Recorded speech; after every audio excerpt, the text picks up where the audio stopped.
এত কষ্ট করে এত ত্যাগ করে আপনারা প্রবাসে এসেছেন, নিজ মাতৃভূমি ছেড়েছেন। আপনার এই কষ্ট করে আসা যেন দুনিয়া এবং আখিরাত উভয় জগতের জন্য আপনার কল্যাণ বয়ে আনে, আপনার যেন কোনো বিপদের কারণ না হয়, আপনাকে সেভাবে পদক্ষেপ গ্রহণ করতে হবে। সামান্য কিছু টাকা পয়সার জন্য, সামান্য একটু কেরিয়ারের জন্য, সামান্য একটু সার্টিফিকেটের জন্য অথবা একটু ভালো থাকবার জন্য এসে যদি আপনার ঈমান, আমল, আপনার দিনদারিতা, আপনার তাকওয়াকে আপনি খুইয়ে বসেন, তাহলে এর চাইতে বড় দুঃখজনক, এর চাইতে বড় বেদনাদায়ক, এর চাইতে বড় কষ্টদায়ক আর কোনো বিষয় হতে পারে না। প্রিয় ভাইরা আমার, আমরা যারা প্রিয় মাতৃভূমি ছেড়ে, আপনজন ছেড়ে এখানে এসেছি, আমরা দূরদেশে পড়ে থেকে ছটপট করি, অনেক কষ্ট হয়, ফিল করি, অনুভব করি, নিজের দেশকে মিস করি অনেক বেশি, প্রিয়জনকে অনেক বেশি মিস করি। এত কষ্টের পরও এখানে এসে যদি আমাদের ঈমান, আমল, আমাদের দ্বীন, তাকওয়া, আমাদের আইডেন্টিটি অ্যাজ এ মুসলিম, আমাদের যে পরিচিতি, সে বিষয়গুলো যদি আমরা নষ্ট করে ফেলি, সেগুলো যদি আমাদের হারিয়ে ফেলি, তাহলে মনে রাখবেন এটাকেই বলা হয় খাসিরাত দুনিয়া ওয়াল আখিরা। দুনিয়াতেও মানুষ ধ্বংস হয়ে গেল, আখিরাতেও সে ক্ষতিগ্রস্ত হলো। কারণ দুনিয়াতে প্রিয়জনের সাথে থেকে আনন্দ, বিনোদন, ভালো লাগা, ভালোবাসাগুলোকে বিনিময় করতে পারলো না, আবার আখিরাতও তার ধ্বংস হয়ে গেল। আমরা কি কেউ সেটা চাই? আল্লাহ রাব্বুল আলামিন আমাদের সবাইকে এই প্রবাস জীবনকে আমাদের দুনিয়া এবং আখিরাত উভয় জগতের জন্য কল্যাণকর হিসেবে কবুল এবং মঞ্জুর করবেন, আমিন।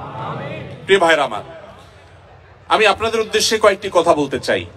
যারা এমন সমাজে বসবাস করেন যেখানে অমুসলিম প্রধান, যেখানে মুসলিমদের প্রাধান্য নেই, যেখানে ইসলাম এবং মুসলিমদের জন্য অনুকূল পরিবেশ খুব বেশি নেই, এরকম যে সমস্ত ভাইরা আছেন, এরকম দেশে বসবাস করছেন, তাদেরকে বলবো, প্রথমত আপনার এখানে আগমন এবং এখানে অবস্থানের নিয়ত এবং উদ্দেশ্য, ইন্টেনশনটাকে পরিবর্তন করে নিন। আপনারা যারা এখানে সামান্য রুটি রুজির জন্য এসেছেন, ব্যবসা বাণিজ্যের জন্য এসেছেন, অনেকে হয়তো পড়াশোনা করার জন্য এসেছেন, আমি আপনাদেরকে বিনীতভাবে অনুরোধ করতে চাই, আপনার নিয়ত এবং আপনার উদ্দেশ্য হবে আপনি এখানে এসেছেন আল্লাহ রাব্বুল আলামিনকে সন্তুষ্ট করবার জন্য, এখানে এসেছেন ইসলামকে রিপ্রেজেন্ট করবার জন্য, এখানে এসেছেন আপনি ইসলামের দাওয়া মানুষকে দেওয়ার জন্য, ইসলামের পথে মানুষকে আহ্বান করার জন্য। এই যদি আপনার উদ্দেশ্য হয়, তাহলে অমুসলিম প্রধান দেশে বসবাস করা আপনার জন্য শুধু জায়েজই হবে না, বরং আপনার এই বসবাস করাটা ইবাদত হিসেবে গণ্য হবে ইনশাআল্লাহ। আমি কি আপনাদেরকে বোঝাতে পেরেছি? তাহলে আপনি পেশায় যাই হন না কেন, আপনার পেশা যেটাই হোক না কেন, আপনি এই দেশে এসেছেন কেন? আপনি ইসলামের একজন দূত হয়ে এসেছেন, আপনি মুসলমানদের তরফ থেকে একজন দূত হয়ে এসেছেন। আপনি ইসলামের সৌন্দর্যগুলো আপনার আচার আচরণে, আপনার কাজকর্মে, আপনার চিন্তা ভাবনায়, আপনার নিয়মানুবর্তিতায়, আপনার শৃঙ্খলায়, আপনার কথাবার্তায়, আপনার সার্বিক সব কিছুর মাধ্যমে আপনি উপস্থাপন করার চেষ্টা করবেন। আপনার উদ্দেশ্যই হবে যে আমি অন্য ধর্মাবলম্বী যারা আছেন তাদেরকে ইসলামের ছায়াতলে আসার আহ্বান করব, আমি দাঈ ইলাল্লাহ হব, আল্লাহর পথে আহ্বানকারী হব, আল্লাহর দিকে মানুষকে ডাকবো। এটাই আমার মিশন, এটাই আমার ভিশন। এর পাশাপাশি এখানে আমার জীবন টিকাতে হলে, এখানে আমার জীবন ধারণ করতে হলে আমার হালাল উপার্জনের দরকার আছে। আমি ব্যবসা করি, আমি চাকরি করি, আমি অন্য যাই করি না কেন, এগুলো হলো আমার জীবন ধারণ করবার জন্য, কিন্তু আমার মূল উদ্দেশ্য হলো আল্লাহর দ্বীনকে এখানে ঘরে ঘরে মানুষের কাছে পৌঁছে দেওয়া।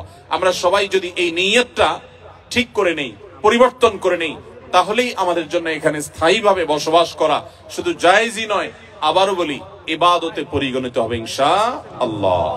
প্রিয় ভাইরা, আপনারা জানেন আমাদের প্রিয় নবী সাল্লাল্লাহু আলাইহি সাল্লামের সাহাবীরা এক একজন এক এক এলাকায় চলে গেছেন। কোন সাহাবীর কবর পাওয়া যায় সুদূর চায়না, কোন সাহাবীর কবর পাওয়া যায় টার্কিতে, কোন সাহাবীর পাওয়া যায় ইজিপ্টে। বিভিন্ন এলাকাতে, বিভিন্ন দেশে এক একজন সাহাবীর কবর বা অনেক সাহাবীদের কবর পাওয়া যায়। সাহাবীরা সে সমস্ত দেশে কেন গিয়েছেন আপনারা জানেন? কোন সাহাবী নবী করিম সাল্লাল্লাহু আলাইহি সাল্লামের ভালোবাসার মদিনা শহর ছেড়ে কেউই কিন্তু পার্থিব কোনো কারণে কখনো যাননি। মদিনা ছেড়ে কেউ কখনো দুই পয়সা রুজি করার জন্য কোনো জায়গায় কোন সাহাবী অন্তত যেতে পারেন না। প্রিয় ভাইরা আমার, যত সাহাবীদের কবর আমরা দেখি পৃথিবীর প্রান্তে প্রান্তে ছড়িয়ে আছে, তারা সবাই গিয়েছেন মুহাম্মদ সাল্লাল্লাহু আলাইহি সাল্লামের যে দ্বীন তারা পেয়েছেন, সেই দ্বীনকে অন্যদের মাঝে পৌঁছে দেওয়ার জন্য, তাবলীগের জন্য, প্রচারের জন্য, দাওয়াতের জন্য তারা বের হয়েছেন। অতএব সেই একই উদ্দেশ্য আজও যদি আমাদের হয়, তাহলে আগামীর পৃথিবী হবে ইসলামের পৃথিবী। আগামীর পৃথিবী হবে মুসলমানদের পৃথিবী, আগামীর পৃথিবী হবে সুখ এবং স্বাচ্ছন্দ্যময় পৃথিবী। আগামী পৃথিবীতে ডিপ্রেশন থাকবে না, আত্মহত্যা থাকবে না, মানুষ কষ্টে থাকবে না। কারণ ইসলাম মানেই শান্তি। ইসলাম মানুষকে শান্তির পথে আহ্বান করে, দুনিয়ার শান্তি নিশ্চিত করে, আখিরাতের শান্তিও নিশ্চিত করে। অতএব আমাদের উদ্দেশ্য হবে আমরা এই দেশে এসেছি, বসবাস করছি আল্লাহর দ্বীনকে প্রচার করবার জন্য, মানুষকে ইসলামের পথে আহ্বান করার জন্য। আমরা সবাই নিয়ত করে নেব তো ইনশাআল্লাহ। আপনি হয়তো বলতে পারেন যে আমি একজন সাধারণ শিক্ষিত মানুষ, বা আমি একজন মাদ্রাসা পড়ুয়া নয় এরকম মানুষ, আমি কিভাবে আল্লাহর দ্বীন এর পথে মানুষকে আহ্বান করব? আমি সে বিষয়ে আসবো ইনশাআল্লাহ। খুবই সহজ এবং খুবই সিম্পল একটি বিষয়। আমরা যদি চাই প্রত্যেকটা মানুষ দ্বীনের দায়ী হতে পারি। নবী করিম সাল্লাল্লাহু আলাইহি সাল্লামের সাহাবীদের মধ্যে একেবারে সাধারণ থেকে সাধারণ সাহাবীও আল্লাহর দ্বীনকে প্রচার করবার জন্য বেরিয়ে গেছেন। তাদের মাধ্যমে শত শত মানুষ মুসলমান হয়েছেন। আজ যে আপনি মুসলিম, আজ যে নিজে আপনি গর্ব করে নিজেকে ইসলামের পরিচয় পরিচিত করান, মনে রাখবেন সাহাবীরা পৃথিবীর বিভিন্ন দেশে দেশে যদি ইসলাম প্রচারের উদ্দেশ্যে না বের হতেন, তাহলে আপনার আমার বাপদাদারা, আমাদের পূর্বপুরুষরা তারা মুসলমান হতে পারতেন না।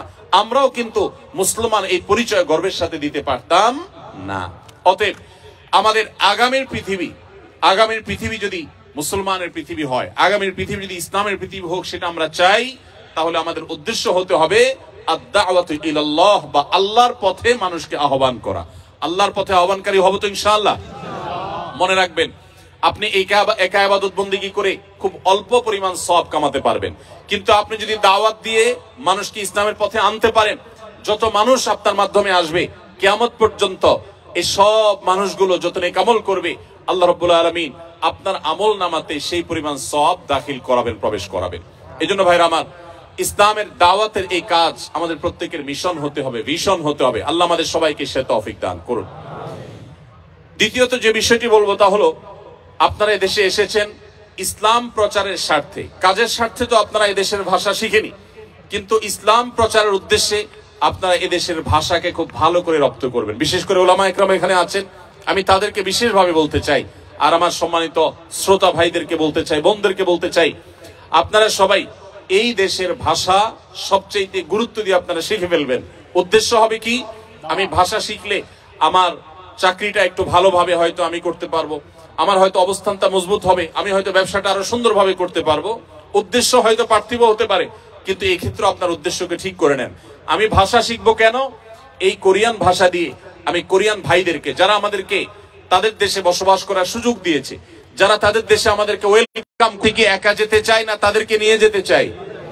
আল্লাহ রাব্বুল আলামিন আমাদের সবাইকে, আমাদের কোরিয়ান ভাইদেরকে নিয়ে জান্নাতে যাওয়ার তৌফিক দান করুন। আমরা তাদেরকে অনন্ত অসীমকালের সুখের ঠিকানা দেখতে চাই কি চাই না?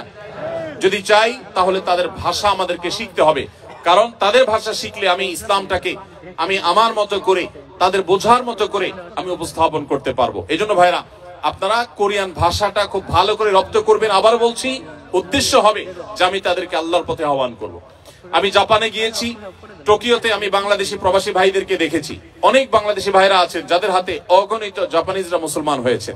মনে রাখবেন, তাদের বেশিরভাগ মানুষ কোনো ধর্ম বিশ্বাস না করলেও সেই মানুষগুলোর মধ্যে হক এবং ভালোকে অনুসন্ধান করার এক মানসিকতা আছে। কারণ নবী সাল্লাল্লাহু আলাইহি ওয়াসাল্লাম বলেছেন, কুল্লু মাউলুদিন ইউলাদু আলাল ফিতরা, প্রত্যেকটি শিশু, প্রত্যেকটা মানুষ জন্মগ্রহণ করে প্রকৃতিগতভাবে মুসলমান হয়ে, তার ভিতরে ইসলামের প্রতি টান থাকে, ঈমান থাকে, এটা নিয়ে সে দুনিয়াতে আসে। অতএব তাদের মধ্যে সত্যের অনুসন্ধান আছে, আমরা সেটাকে যথাযথভাবে উপস্থাপন করতে না পারা, এটা আমাদের দুর্বলতা, এটা আমাদের ব্যর্থতা। আপনারা জানেন, এদেশের গলিতে গলিতে গির্জা দেখা যায়। আমি আগামী 20, 25, 30, 50 বছর পর এদেশের গলিতে গলিতে যেভাবে গির্জা দেখা যাচ্ছে, তার চাইতে বেশি পরিমাণে মসজিদের মিনার দেখার স্বপ্ন দেখছি। আল্লাহ কবুল করুন, বলুন আমিন। আপনারা কি চান এদেশের গলিতে গলিতে এভাবে মসজিদের মিনার হোক? আপনারা কি চান সেটা? যদি চান, আপনাদের প্রত্যেককে দায়ী হইতে হবে, ইসলাম প্রচারক হতে হবে।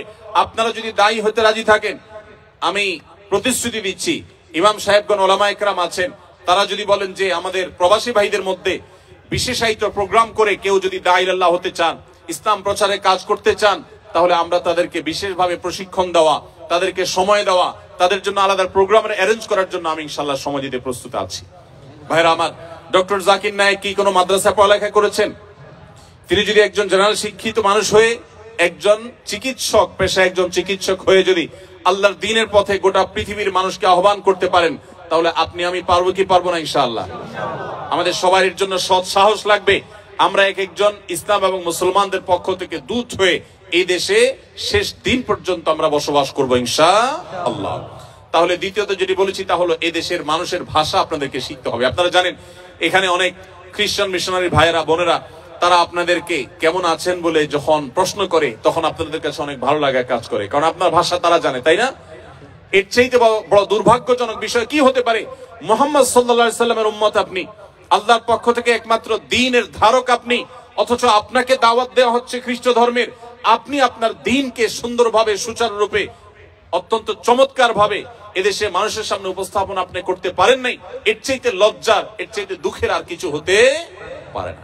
প্রিয় কোরিয়ান প্রবাসী ভাইরা, কোরিয়া প্রবাসী ভাইরা, আমি আপনাদেরকে উদাত্ত আহ্বান করতে চাই, আপনারা সবাই যদি সজাগ হন, আপনারা যদি সচেতন হন, আপনারা যদি দায়িত্বশীল হন, আমার বিশ্বাস খুব বেশি দিন লাগবে না যে ইনশাআল্লাহ এদেশের মোড়ে মোড়ে রাস্তা রাস্তা ইনশাআল্লাহ আজানের ধ্বনি শোনা যাবে। আমরা সবাই চেষ্টা করবো তো ইনশাআল্লাহ। নাম্বার 3, মনে রাখবেন ইসলামের পথে আহ্বান করবার জন্য আপনার মুখের বক্তব্য অথবা আপনার লেখনীর চাইতে অনেক বেশি পাওয়ারফুল একটা মাধ্যম আপনার কাছে আছে। সেটা কি? সেটা হলো আপনার আমার নিজেদের আচার আচরণ, আমাদের কাজ কারবার। এই বিষয়গুলো অন্য ধর্মাবলম্বীদেরকে যেন ভাবতে বাধ্য করে যে মুসলমানদের দ্বীন এতটাই সুশৃঙ্খল, এতটাই চমৎকার, এই দ্বীন সম্পর্কে জানতে যেন তারা আগ্রহী হয়, তারা যেন কৌতূহলী হয়, তাদের মধ্যে যেন আগ্রহ জাগে, আগ্রহ জন্মায় যে ইসলামটা কি তারা যেন জানতে চেষ্টা করে। এই জন্য ভাইরা আমি আপনাদেরকে বলতে চাই, গত বছরও আপনাদেরকে বলেছি, আপনারা এক একজন এখানে যারা আছেন আপনারা প্রত্যেকে 2টি করে ডিপার্টমেন্টে আপনারা রিপ্রেজেন্ট করছেন। এক, আপনারা সবাই বাংলাদেশ রাষ্ট্রকে আপনারা রিপ্রেজেন্ট করছেন, আপনারা সবাই বাংলাদেশের আনঅফিসিয়াল দূত। অফিসিয়াল রাষ্ট্রদূত একজন থাকলেও আপনারা প্রত্যেকে বাংলাদেশকে এখানে রিপ্রেজেন্ট করছেন। অতএব আপনারা সবাই বাংলাদেশের দূত। বাংলাদেশকে তারা দেখে না, তারা আপনাকে দেখে, আপনাকে দেখে তারা বাংলাদেশকে মূল্যায়ন করবে। ঠিক একইভাবে গোটা বিশ্বের মুসলমানদের দূত হিসাবে আপনারা ভূমিকা রাখছেন। গোটা বিশ্বের মুসলমানদেরকে তারা দেখে না, তারা আপনাকে দেখে। আপনার আচার আচরণ, আপনার কাজ কারবার, আপনার নিয়ম শৃঙ্খলার প্রতি শ্রদ্ধাবোধ, এদেশের যে আইন রয়েছে, এদেশের যে নিয়ম রয়েছে, এদেশের যে শৃঙ্খলা রয়েছে, সেটাকে যদি আপনি সর্বাপেক্ষা শ্রদ্ধা করেন, মেনে চলেন, আপনার যদি সুন্দর লেনদেন থাকে, আপনার কাজ কারবার থাকে, আপনার আচরণের মধ্যে মাধুর্য থাকে, আপনার পরোপকার করার মানসিকতা থাকে, তাহলে মনে রাখবেন তারা আপনাকে দেখে ইসলামকে জানার ব্যাপারে আগ্রহী হয়ে উঠবে এবং দিন শেষে মানুষ ইসলামের পথে আসবে ইনশাআল্লাহ। মনে রাখবেন আমাদের প্রিয় নবী সাল্লাল্লাহু আলাইহি সাল্লামের বক্তব্য শুনে যত মানুষ মুসলমান হয়েছে, তার চাইতে বেশি তার মহানুভবতায়, তার সিরাত, তার জীবন দর্শনে আকৃষ্ট হয়ে মানুষ ইসলামে এসেছেন। আজও সময় এসেছে ইসলামকে আমাদের আচার আচরণ, আমাদের ভালো কাজ কাম দিয়ে, আমাদের উন্নত চিন্তাধারা দিয়ে, আমাদের বিভিন্ন কার্যক্রমের মাধ্যমে ইসলামকে রিপ্রেজেন্ট করার আমরা সবাই সেই চেষ্টা করবো তো ইনশাআল্লাহ। মনে রাখবেন আপনার প্রতিটি কাজ হয় ইসলাম এবং মুসলমানদের ইমেজকে বিল্ড আপ করবে, আর না হলে ইমেজকে ধ্বংস করবে। আমি ব্যক্তিগতভাবে আনন্দিত যে কোরিয়ায় আমার বাংলাদেশি প্রবাসী ভাইরা যারা আছেন, বোনেরা যারা আছেন, আপনাদের তেমন কোনো দুর্নাম নেই।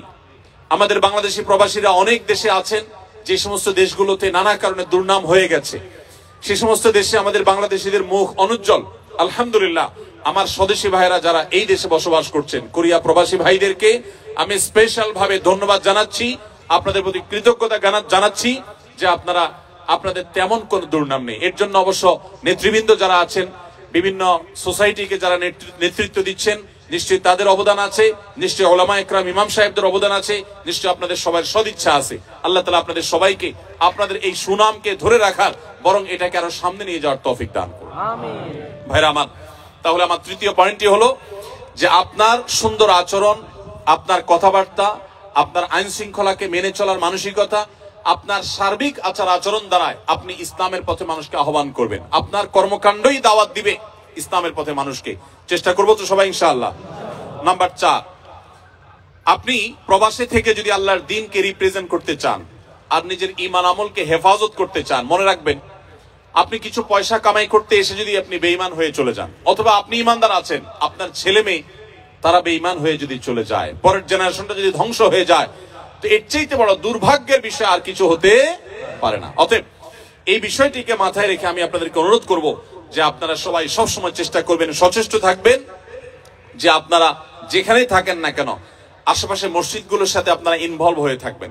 ইমাম সাহেবদের বিভিন্ন যে প্রোগ্রামগুলো থাকে, কোরআন শিক্ষার আসর থাকে, তাফসিরের আসর থাকে, বিভিন্ন দ্বীনি প্রোগ্রামগুলো থাকে, যে কোনো দ্বীনি প্রোগ্রামের সাথে আপনারা এঙ্গেজ হয়ে থাকবেন, মসজিদগুলোর সাথে সম্পৃক্ত হয়ে থাকবেন, নামাজি মানুষদের সাথে থাকবেন। কারণ ভালো সঙ্গ যদি মানুষ অবলম্বন করে তখন যে কোনো বিপদ আপদ থেকে, ঈমান হরণকারী বিষয় থেকে আল্লাহ রাব্বুল আলামিন মানুষকে হেফাজত করেন। এই জন্য নেক সঙ্গ বা সৎসঙ্গ এটা আমাদের ঈমানকে এই প্রতিকূল পরিবেশে টিকিয়ে রাখার জন্য সবচেয়ে সহায়ক ভূমিকা রাখবে। এই জন্য আমি আশা করব আপনারা সবাই সে বিষয়টি রাখবেন। আমাদের বোনরা যারা আছেন আপনাদেরকে আমি বিশেষভাবে বলতে চাই, আপনারা নিজেদের মধ্যে বলয় গড়ে তোলেন, সোসাইটি এবং সার্কেল গড়ে তোলেন। 10-20 জন বোন যাদের মধ্যে আল্লাহর ভয় আছে, যারা হালাল হারাম মেনটেন করেন, যারা দুনিয়ার সমস্ত লোভের বিপরীতে ঈমানকে প্রায়োরিটি দেন, প্রাধান্য দেন, সেই মানুষগুলোকে সাথে নিয়ে আপনারা ছোট ছোট সার্কেল করে করে আপনারা নিয়মিত বৈঠক করেন, নিজেদের মধ্যে বোঝাপড়া করেন, কোরআন হাদিসের তালিম করেন, আলোচনা পর্যালোচনা করেন। আপনাদের শিশুদেরকে ঈমানের উপরে টিকায় রাখবার জন্য, তাদেরকে সেভ করবার জন্য প্রতিকূল পরিবেশে আপনার শিশুদের জন্য আলাদা সোসাইটি বিল্ড আপ করতে হবে, তাদের জন্য আলাদা পরিবেশ গড়তে হবে, মসজিদগুলো থেকে তাদের জন্য নানামুখী উদ্যোগ নিতে হবে। মনে রাখবেন, স্রোতের তালে গা ভাসানো এটার জন্য কোনো যোগ্যতার প্রয়োজন হয় না, স্রোতের বিপরীতে চলতে হলে যোগ্যতার প্রয়োজন হয়। আপনারা কি স্রোতের তালে গা ভাসিয়ে নিজেদের পরিচয়কে হারিয়ে ফেলতে চান, নাকি পরিচয় ধরে রাখতে চান? পরিচয় ধরে রাখতে চান। মনে রাখবেন, অনেক ভাইরা আছেন যারা নিজ দেশের মানুষের কৃষ্টি, কালচার, নিজের ঈমান আমল এগুলোকে হারিয়ে বসেছে। এর চেয়ে দুর্ভাগ্যজনক আর কিছুই হতে পারে না। সামান্য একটু টাকা পয়সার জন্য আপনি আপনার আইডেন্টিটিকে একেবারে পানির সাথে মিশিয়ে দিয়েছেন, ধুলোর সাথে মিশিয়ে দিয়েছেন। ভাইরা আমার, আমি আপনাদেরকে অনুরোধ করতে চাই, পৃথিবীর যে প্রান্তেই থাকুন না কেন, নিজের আইডেন্টিটি, নিজের আত্মপরিচয়কে কখনো কোনো অবস্থাতে আপনি ধুলোর সাথে মিশতে দিবেন না। আলহামদুলিল্লাহ, আমি আবারও কৃতজ্ঞতা জানাই কোরিয়া সরকারের প্রতি, কোরিয়ান অথরিটির প্রতি। এখানকার যত দায়িত্বশীল আছে, যত প্রতিষ্ঠান আছে, তারা অত্যন্ত আন্তরিক। তাদের প্রশংসায় পঞ্চমুখ আমাদের প্রবাসী ভাইরা যেখানে যাই, আপনারা সবাই কোরিয়ান অথরিটির প্রশংসা করে থাকেন, আমরাও তাদের প্রশংসা করি। আল্লাহ রাব্বুল আলামিন তাদেরকে হেদায়েতের আলো দ্বারা আলোকিত হওয়ার তৌফিক দান করুন। যারা আমাদের জন্য এই দেশে বসবাস করার সুযোগ করে দিয়েছেন, যারা আমাদের সিকিউরিটি দিচ্ছেন, নিরাপত্তা দিচ্ছেন, যারা আমাদেরকে এত সুন্দর দ্বীনি প্রোগ্রাম করবার সুযোগ দিয়েছেন, যারা মসজিদ পরিচালনা করছেন, আপনাদেরকে বাধাহীন ভাবে, নির্বিঘ্ন ভাবে দ্বীনি কাজ করার সুযোগ যারা দিয়েছেন, আমরা অন্তঃস্থল থেকে আল্লাহর কাছে ফরিয়াদ করি, হে আল্লাহ, গোটা কোরিয়াবাসীকে আপনি জান্নাতবাসী হওয়ার মতো উপযুক্ততা নিয়ে দুনিয়া থেকে যাওয়ার তৌফিক নসিব করুন। কিন্তু সেজন্য আমাদের দায় এবং দায়বদ্ধতা, দায়িত্বশীলতা আছে না নাই? যদি থাকে, আমাদের প্রত্যেককে আজ এখান থেকে প্রতিশ্রুতি করতে হবে, আমরা সবাই ইনশাআল্লাহ এখান থেকে দায়ী হওয়ার সংকল্প নিয়ে, ইসলাম প্রচারক হওয়ার, আল্লাহর পথে আহ্বানকারী হওয়ার সংকল্প নিয়ে এখান থেকে যাব। ঠিক আছে তো ইনশাআল্লাহ? ভাইরা আমার, সেই জন্য 4 নম্বর পয়েন্ট বলেছি যে আপনাকে যেটা করতে হবে, সৎসঙ্গ অবলম্বন করতে হবে। ভালো মানুষ যারা নামাজ কালাম পড়েন, হালাল হারাম মেনটেন করেন, ঈমান ব্যাপারে খুব সিরিয়াস, যে আমার টাকা পয়সা আসুক আর না আসুক, ঈমান যেন চলে না যায়, এই মানুষগুলোর সাথে আপনি বন্ধুতা করবেন, তাদের সাথে উঠা বসা করবেন। যত বেশি তাদের ব্যাপারে আপনি সিরিয়াস হবেন, তত বেশি ইনশাআল্লাহ আপনার ঈমানকে এই প্রতিকূল পরিবেশে আপনি সেফ রাখতে পারবেন। আপনি জানেন, নবী করিম সাল্লাল্লাহু আলাইহি সাল্লাম বলেছেন, যে ব্যক্তি অন্য ধর্মাবলম্বীদের কাছে, ইহুদি মুশরিক বা নাসারা বা মুশরিকদের মধ্যে যারা বসবাস করে, ওই ব্যক্তির ঈমানের ব্যাপারে নবী সাল্লাল্লাহু আলাইহি সাল্লাম কোনো দায়িত্ব নেন না, তার ব্যাপারে নবী সাল্লাল্লাহু আলাইহি সাল্লাম কোনো দায়িত্ব নিতে চান না, এমন কথা তিনি বলেছেন। এটা এক ধরনের সতর্কবাণী যে প্রতিকূল পরিবেশে তুমি নিজের ঈমানকে রক্ষা করতে পারবা না। অনেকে সন্তান সন্ততি সহ এখানে বসবাস করেন, নিজের ঈমান সেভ করতে পারলেও পরের জেনারেশন ধরে রাখা কঠিন, আর থার্ড জেনারেশন ধরে রাখা শুধু কঠিন নয়, অলমোস্ট অসম্ভবের মতো। এটা সম্ভব হওয়ার একমাত্র পথ হলো, আপনার মূল পরিচয় ব্যবসায়ী হবে না, আপনার মূল পরিচয় চাকরিজীবী হবে না, আপনার মূল পরিচয় স্টুডেন্ট হবে না, আপনার মূল পরিচয় হবে আপনি দেশে আছেন, থাকবেন ইসলামকে রিপ্রেজেন্ট করার জন্য, ইসলামের দায়ী হওয়ার জন্য, ইসলামের পথে মানুষকে আহ্বান করার জন্য। মনে রাখবেন, সাধারণ ইবাদতকারী আর দায়ীর মধ্যে পার্থক্য হলো, আমাদের দেশে আমরা জানি যে বিভিন্ন রকমের নির্বাচন হয়ে থাকে, যে বিভিন্ন পর্যায়ে যে নির্বাচন হয়, এখানে কিছু থাকে ভোটার আর কিছু থাকে ক্যান্ডিডেটের পক্ষ থেকে প্রচারক বা ক্যাম্বাসার। যারা প্রচারক থাকে, এদের কাছে সাধারণত এক দলের যিনি ক্যান্ডিডেট থাকেন, প্রার্থী থাকেন, ধরেন এক জায়গায় চেয়ারম্যান ইলেকশন হচ্ছে, চেয়ারম্যান পদপ্রার্থী কয়েকজন আছেন, একজন পদপ্রার্থী তার পক্ষে যিনি ভোট কালেকশন করেন, তার কর্মী হিসাবে যিনি কাজ করেন, তাকে কিন্তু অন্য ক্যান্ডিডেটের লোকেরা কখনো তার চেয়ারম্যানকে ভোট দিতে বলে না, কারণ জানে যে এই লোকটা তো নিজেই একজন চেয়ারম্যানের কর্মী, তাকে কি আমি ভোটের দাওয়াত দিব। কিন্তু যে ব্যক্তি সাধারণ ভোটার, তার কাছে কিন্তু সবাই ভোটের জন্য বলে, সব ক্যান্ডিডেটরা এসে বলে ভাই ভোটটা আমাদেরকে দিন, বলে কি বলে না?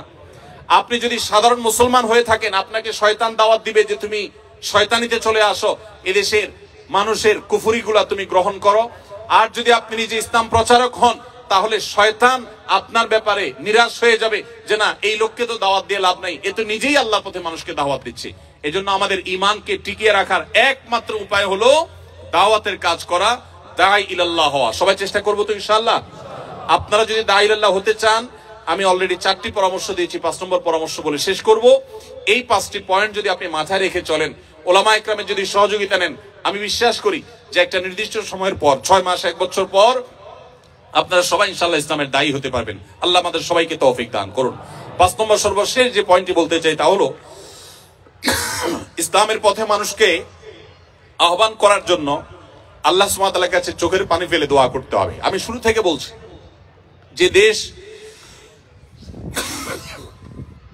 আমাদেরকে এত সুযোগ দিয়েছে, যে দেশ আমাদেরকে নিরাপদে বসবাস করার সুযোগ দিয়েছে, আমাদের প্রিয় স্বদেশে পর্যন্ত আমরা অনেকে এতটা নিরাপদ না।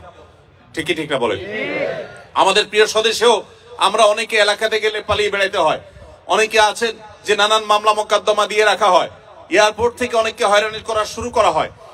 তো এইরকম একটা পরিস্থিতিতে আমরা যে দেশে বসবাস করছি, এদেশে আপনাদের জীবন নিয়ে কখনো শঙ্কায় থাকা লাগে? আপনাদের সম্পদ নিয়ে কখনো ভয় করা লাগে?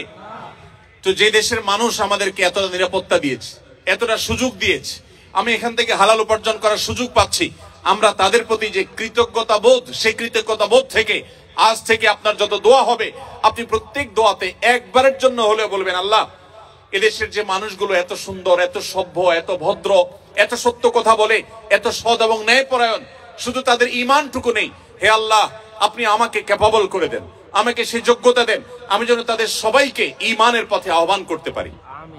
দোয়া করা যাবে না ইনশাআল্লাহ? আল্লাহ আপনি তাদের সবাইকে হেদায়েত দান করেন, তাদের জন্য দোয়া করা যাবে না ইনশাআল্লাহ? আমরা যদি আজকে এখানে যত হাজার মানুষ আছি, আজ থেকে যদি আমরা নিয়মিত প্রত্যেক দোয়াতে আমরা যদি চোখের পানি ফেলে আল্লাহর কাছে ফরিয়াদ করি যে আল্লাহ তুমি এই মাটিকে ইসলামের জন্য কবুল করো, আল্লাহ এদেশের মানুষগুলোকে ইসলামের জন্য কবুল করো, আল্লাহ এরা যদি ইসলামের পথে চলে আসে, তাহলে ইসলামের আসল সৌন্দর্য মানুষ দেখতে পাবে, কারণ এদের আচার আচরণ, এদের ন্যায় নীতি, এদের অনেক কর্মকাণ্ড অলরেডি কোরআন হাদিস যা বলেছে তার বাস্তব রূপ হিসাবে আমরা দেখতে পাচ্ছি। শুধু ঈমানটা যদি প্লাস করা যায়, তাহলে তারাই হবে আমাদের সামনে সবচেয়ে উত্তম মডেল, সবচেয়ে উত্তম আদর্শ। হে আল্লাহ আপনি তাদেরকে ঈমান দান করেন। আপনি যে সুপারভাইজারের অধীনে কাজ করেন, আপনি তার নাম ধরে আল্লাহর কাছে দোয়া করবেন। আপনি যে কোম্পানিতে কাজ করেন, সেই কোম্পানির মালিকদের জন্য আল্লাহর কাছে দোয়া করবেন। আপনি যে এলাকায় বসবাস করেন, সে এলাকার অন্য ধর্মাবলম্বী ভাইদের জন্য দোয়া করবেন।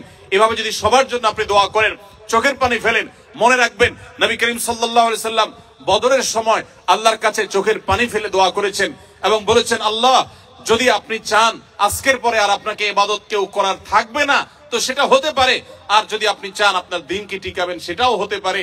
আল্লাহর কাছে ফরিয়াদ করে তিনি হেদায়েতের সাফল্য, দ্বীন এবং ঈমানের সাফল্য তিনি কামনা করেছেন। আমি আপনাদেরকে উদাত্ত আহ্বান রাখতে চাই, আপনারা সবাই যার যার জায়গা থেকে আপনাদের দোয়াগুলোতে আমাদের এই কোরিয়ান ভাই বোনদের জন্য, এদেশে বসবাস করি অন্য ধর্মাবলম্বী ভাই বোনদের জন্য দোয়া করবেন। আল্লাহ যেন তাদের সবাইকে হেদায়েত গ্রহণ করার তৌফিক নসিব করেন। দোয়া করবো তো ইনশাআল্লাহ? তাহলে আমি আবারও এক নজরে 5টি কথা বলছি।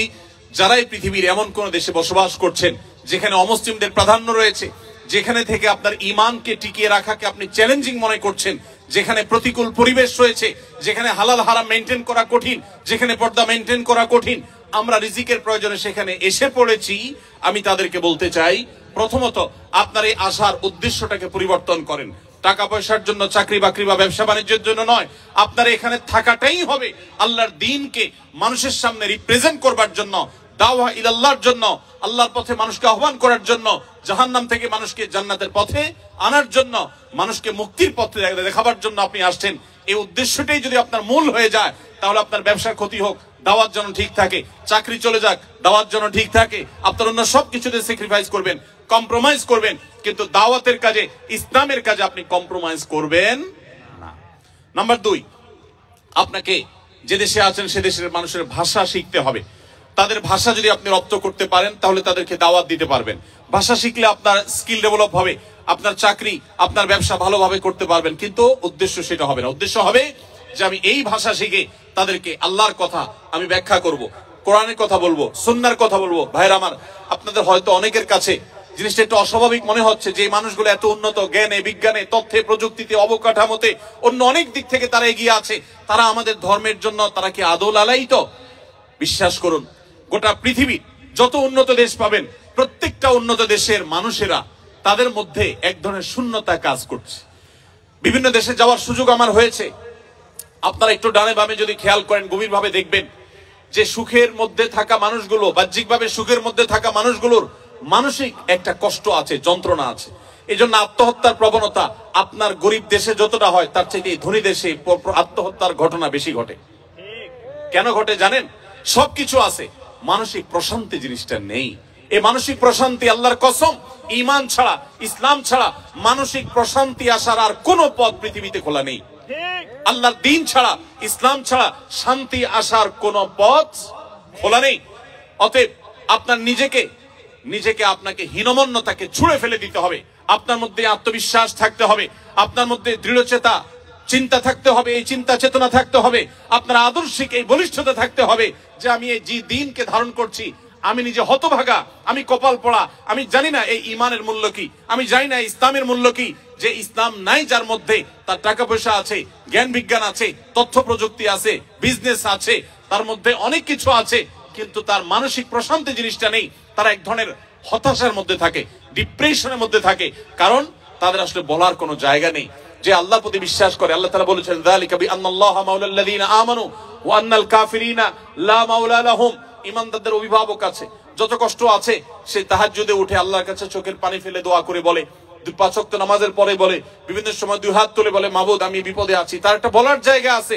কিন্তু যারা আল্লাহর প্রতি বিশ্বাস নেই, তাদের বলার কোনো জায়গা নেই। তাদের মানসিক কষ্ট নিয়ে তারা ডিপ্রেশন ভোগ করতে করতে তারা দুনিয়া থেকে চলে যায়। এই জন্য বলি, হীনমন্যতাকে দূরে সরেন।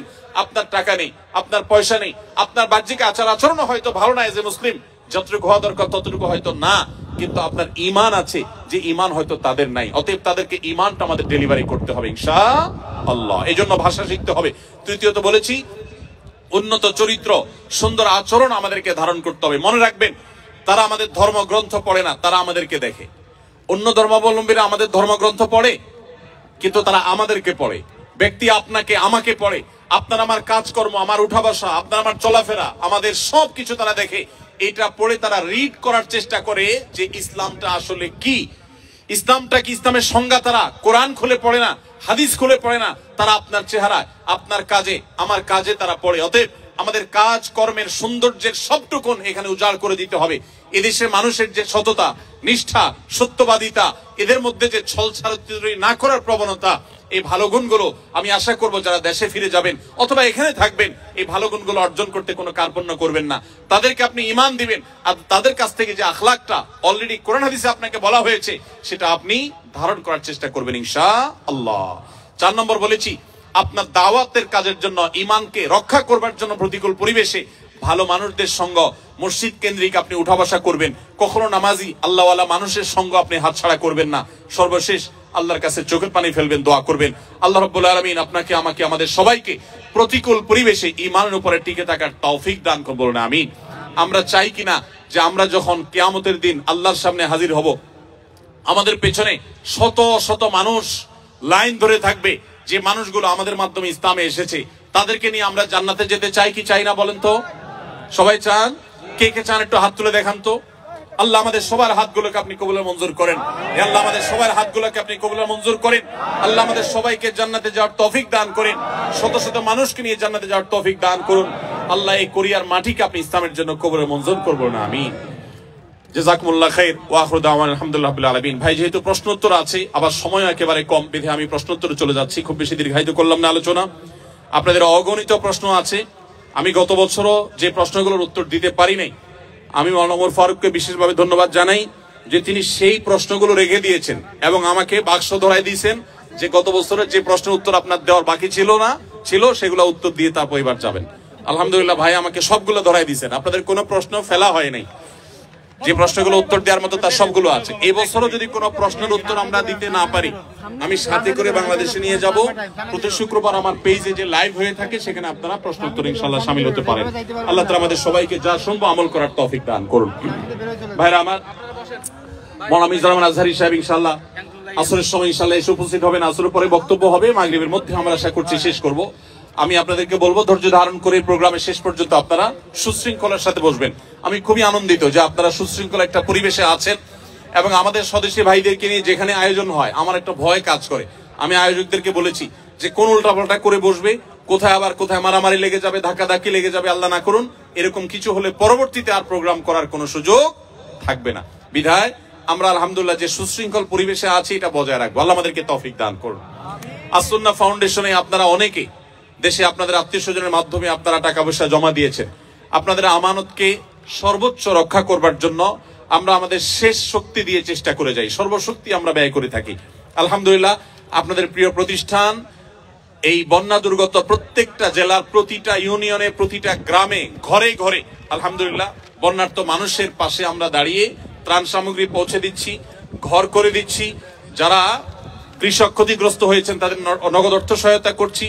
এবং আপনারা জানেন যে আলহামদুলিল্লাহ আমাদের আসুন্নাহ ফাউন্ডেশন থেকে অনেক আগেই আমরা বলেছি 100 কোটি টাকা ক্রস করেছে, সেটা হয়তো 130 কোটি টাকাও ক্রস করে গেছে এবং পুরো টাকাটা ইনশাআল্লাহ আমরা এই বন্যা দুর্গত মানুষদের কল্যাণে কাজ করব। আপনাদেরকে বলতে চাই আপনারাও এভাবে যেখানে থাকেন মানুষের কল্যাণে কাজ করবেন। এদেশে আছেন, এদেশ থেকে শুধু নিবেন না, এদেশকে দেওয়ারও চেষ্টা করবেন। ঠিক আছে তো ইনশাআল্লাহ? জাযাকুমুল্লাহ খাইর। অনেক প্রশ্ন আসছে, আমি সবার প্রশ্নের উত্তর দেওয়ার চেষ্টা করব যতটুকু সম্ভব ইনশাআল্লাহ আমি চেষ্টা করবো টাচ করার।